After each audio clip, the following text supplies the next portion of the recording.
G'day guys, well, my name is Wildkard, welcome back to my channel. Super Rugby, round 14! The Chiefs versus the Western Force. Going into this game, I was concerned. I thought if the Chiefs play again like they did last week, they were gonna probably have a tough time against the Western Force. Last week we saw the Chiefs pretty much giving points away to the Rebels, penalties and tries. There seemed to be like a communication issue last week. But this week, the Chiefs brought out a new, basically a refreshed backline. Brent Gatlin, 10. Tupea moved to 12. Man, that combination is probably the best combination for the Chiefs. Tupea looks so damn good. Quinn Tupea. For a few weeks now, the Chiefs has put him on the win. And he just really hasn't given that opportunity to work. You know, he's a guy that's really good with space. Despite being on the wing, he seems to not able to get that space. And today, he moved back to his preferred position at 12. Man, he looked devastating. Unbelievable. Like just running through people, mowing people down, scoring 3 tries.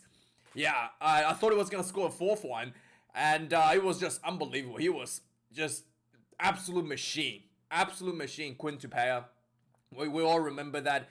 He came on the field against the Springboks last year and won the penalty to win the game for the All Blacks.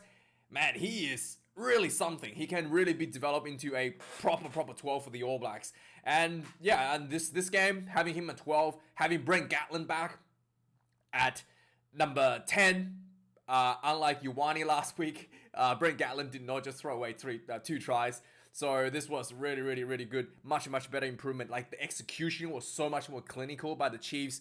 They were not just, like everything worked really well. Even the set piece from the maul and everything worked better than last week, despite the fact that most of the issues last week were the backs handling. The Western Force came in this week, following, I think they had a loss last week against, who was it? They played Crusaders last week? I can't even remember. Who did they play last week? But yeah, Western Force come in. I thought when they did have attack, the tries that they did score looked really impressive.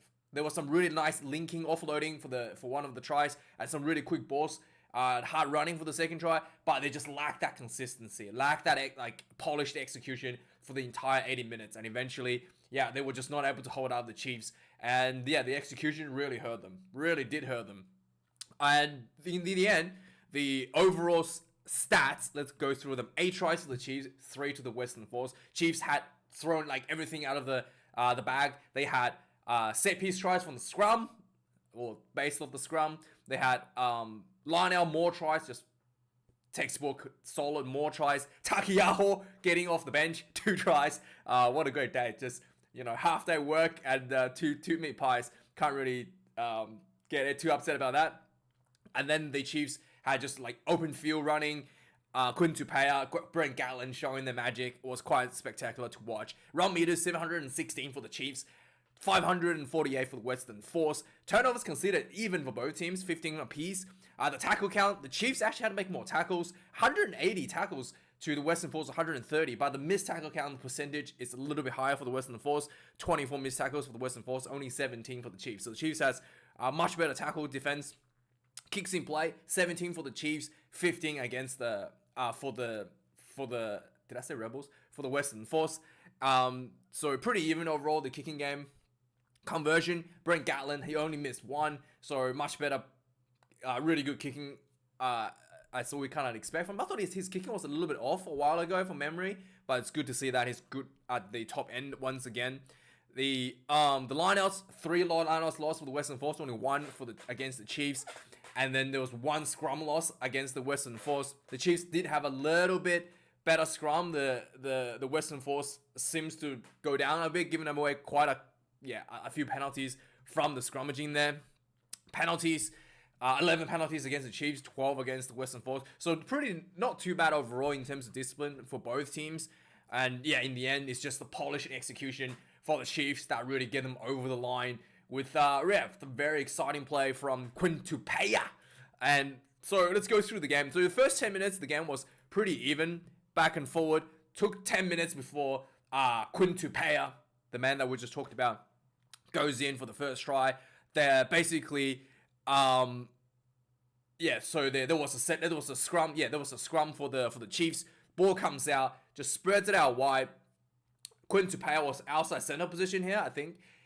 He runs infield, gets a short ball, and he just beautiful. This was just like full speed, bang, straight through the gap, straight cut back infield, straight through the big gap, goes in for the try. Like, it was just lining quick, goes in, 5 points to nil for the Chiefs.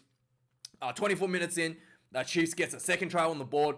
Again, this one was just pure, just good, fast faces, big attacks, just running the ball, building phases, quick ball. Eventually, the ball got really close to the try line, and the big man Ross picks up the ball, crashes over the try line, pick and go. Too big, too close to the try line, and they had a lot of momentum, a lot of quick balls. The Western Force were not able to hold that out. 24 minutes, Chiefs gets their second try on the board. On the 29th minute, Quinton Tupaya gets his second try on the ball. And this was just like out of nowhere. Like, I did not expect him to score here. So there was like I think there was a line out, or maybe there was a scrum. But anyway, there was like a ruck near the, not a ruck, there was a ruck near the, in the train tracks on the left-hand sideline. The ball comes out, Gatlin gets the ball, he runs into a huge crowd of players, right? And you're like, all right, he's gonna get tackled. He runs in, and he offloads the ball inside to Quinton Tupaya, who happens to be in the train tracks. He gets the ball, and then not like trying to, but like on the 15-meter line, but between the sideline, right? He gets the ball, and I swear to God, there's like 7 people around him, and everybody's just looking at him like, nah, he's not gonna score. And he still had like 10 meters to go, 15 meters to go. He gets the ball, and I'm like, yeah, he's gonna. And you already have players on him, with about 10 meters to go, right? Like, grabbing onto him, and then all the players from the Western Force team as well. They're looking at this like, yeah, he's gonna get tackled.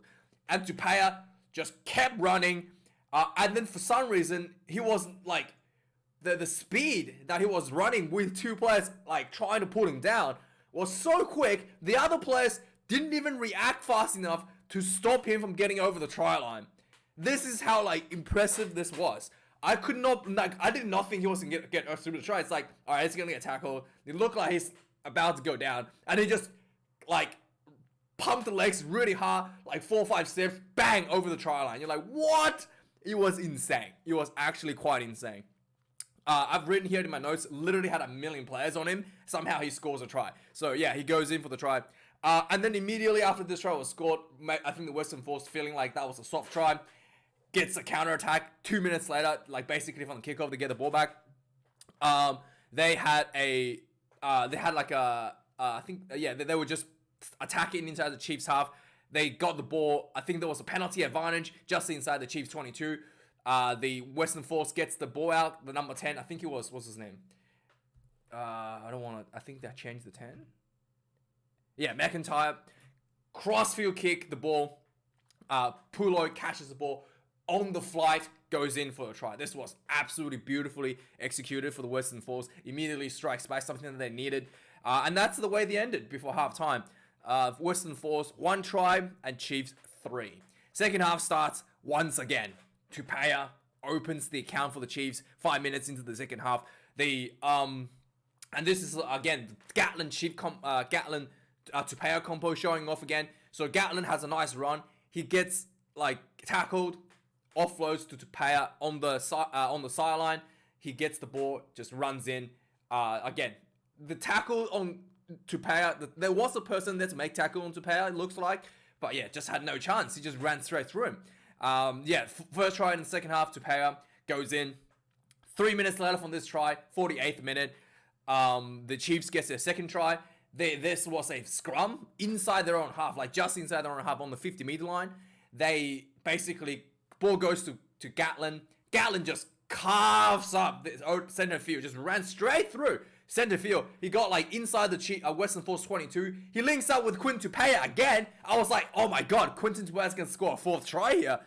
He gets wrapped up. He just maybe lost this like running speed a little bit as his I think if Gatlin offloaded a little bit earlier, would have been probably a little bit better. Tupaya had to slow down to catch the ball, wait for Gatlin to offload the ball, so he kind of slowed down.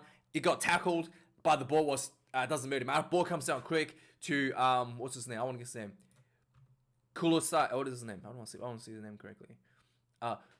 Peter Gas Suakula gets the ball. He basketball throws the ball over the top of one of the defenders. Quick ball comes out over to one of the defenders. And then they just, the Chiefs gets the ball, spreads it out wide to Thrusk, goes in for the second try in the second half. On the 56th minute, the Chiefs gets the third try. Again, a 5-meter scrum inside the Chiefs, inside the Western Force half. This scrum was really bad for the Western Force. They almost looked like the number 8. Suakula got the ball down already from the scrum. And this could have been even a penalty try, I felt. But the ball didn't get over. And then Va'i sees the ball on the ground really close. At a midst of the confusion and pile of bodies, quickly darts the ball down for the Chiefs' third try. And then again, it took 3 tries for the Western Force to reply in the second half. 60th minute, Western Force finally built some momentum, getting inside the Chiefs' half. Some quick balls. Jeremy Thrush, another Kiwi, I think he played for the Chiefs formerly, gets the ball, muscles himself over for the second try for the Western Force. And then after that, the Western Force gets a second try on. The Chiefs replies 5 minutes later with the reserves coming off the bench, and this was just a perfectly executed line out. More, they had a like a line out just about 10 meters out. The ball comes down, they set it up perfectly, maws it over. The Takiyaho had the ball at the end of the maul. He didn't even have to peel off. He just dropped down. One of those like best moments. He just dropped down, like falls flat on your stomach, goes in for and then you get a try, like nice and easy. He didn't have to do anything. And then on the 72nd minute, this was the best try by the Western Force of the evening. They basically had a nice little break. Center field, I think it might have been McIntyre. But anyway, the Western Force made a nice break. And then the ball comes out quickly. Short ball to Anstey. Anstey like links up with one other player. And then there was a bit of like back and forward between a couple players for the Western Force. Really, really good handling. And really lightning fast speed as well. And then eventually McDonald gets the ball. He was open. He had one player on him. He kind of like fends him off. Goes in under the sticks for the Western Force third try. And then after that, with 7 minutes left, Chiefs strikes back. There was a penalty given against the Western Force. Chiefs once again took the maul option. This time Takiyaho gets the ball. The maul was stopped. The maul didn't go over the line this time, but Takiyaho was too close. The Western Force defense was looking a bit poor here. There was a massive gap between Takiyaho, between the maul and the first defender. The first defender was literally like should have moved in, but it was just massive. And Takiyaho was just like looking at it, licking his chops, going, "Yeah, all right, I'll take that. I'll take the gap." Takes a run, too big, too close to the try line. The other player tried to come back in to defend this. There was no chance. Goes in for the try, and in the end, the Chiefs quite convincingly beat the Western Force 54 points to 21. So, yeah, Quinn Tupaea at 12 for the All Blacks. Really interesting prospect. I don't think Gatlin is good enough for the 10 jersey, or even probably not even good enough to make the All Blacks. But Quinn Tupaea might have a chance to get on the bench again, I think. There's a lot of competition now for the 12 jersey. You've got the Blues guy, RTS at 12, Roger Tuivasa-Sheck, and Havili has improved his game a lot, so it's going to be a difficult spot for Tupaea to find him at 12 in the All Blacks, to be honest. But yeah, this was a really good performance by him anyway. Anyway, guys, thanks for watching. Really do appreciate you being here. Like, comment, and subscribe. See you a bit later for the remainder games of the weekend. Cheers.